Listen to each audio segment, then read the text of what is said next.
एक बार मैक्स नाम का एक छोटा लड़का था जो देहात के एक छोटे से गांव में रहता था।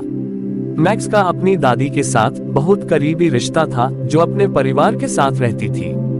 मैक्स की दादी उसे अपनी युवावस्था के किस्से सुनाती थी और वह विस्मय भरी आंखों से सुनता था। एक दिन मैक्स की दादी बीमार पड़ गई। मैक्स उसे पीड़ित देखने के लिए तबाह हो गया था और वह किसी भी तरह से उनकी मदद करने के लिए बेताब था।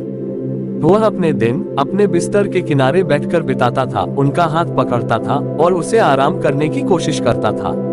हालांकि जैसे जैसे दिन बीतते गए उनकी दादी की हालत बिगड़ती गई और परिवार को पता था कि अंत निकट था।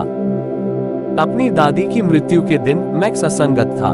उसे लगा जैसे उसने खुद का एक टुकड़ा खो दिया है और कुछ भी नहीं भर सकता है। वह अपनी कहानियों, अपने गर्म गले और अपनी हंसी की आवाज से चूक गए।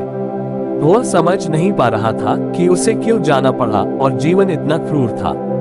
दिन हफ्तों में बदल गए और मैक्स ने अपनी दादी की मृत्यु के साथ आने के लिए संघर्ष किया।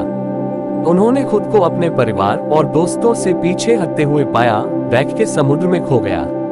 उसके माता पिता ने उससे आराम करने की कोशिश की, लेकिन उसे लगा कि कोई भी उसके दर्द की गहराई को नहीं समझ सकता है। एक शाम जैसा कि मैक्स अपने बेडरूम की खिड़की से बैठा था, उसने आकाश में एक शूटिंग स्टार लकीर देखी। उसने अपनी आंखें बंद कर ली और एक इच्छा बनाई, एक इच्छा कि वह अपनी दादी के साथ फिर से हो सके। अपने आश्चर्य के लिए उसने अपने चेहरे पर एक कोमल हवा महसूस की और जब उसने अपनी आंखें खोली तो उसने अपनी दादी को मुस्कुराते हुए देखा। मैक्स को फिर से अपनी दादी को देखने का लिए बहुत खुश था। उन्होंने एक दूसरे को कसकर गले लगाया और मैक्स ने उसे गर्मजोशी से महसूस किया और प्यार उसे घेर लिया। उन्होंने पूरी रात बात की और हंसते हुए बिताए जैसे वे करते थे।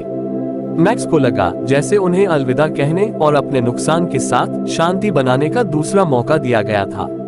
अगली सुबह जब मैक्स जाग गया तो उसे एहसास हुआ कि उसकी दादी वास्तव में वापस नहीं आई थी। ये सब एक सपना था, लेकिन मैक्स के लिए यह एक सपना था जिसने उसके टूटे हुए दिल को ठीक कर दिया था और उसे आगे बढ़ने की अनुमति दी थी। वह जानता था कि उसकी दादी हमेशा आत्मा में उसके साथ रहेगी और यह कि उसका प्यार जीवन की चुनौतियों के माध्यम से उसका मार्गदर्शन करता रहेगा।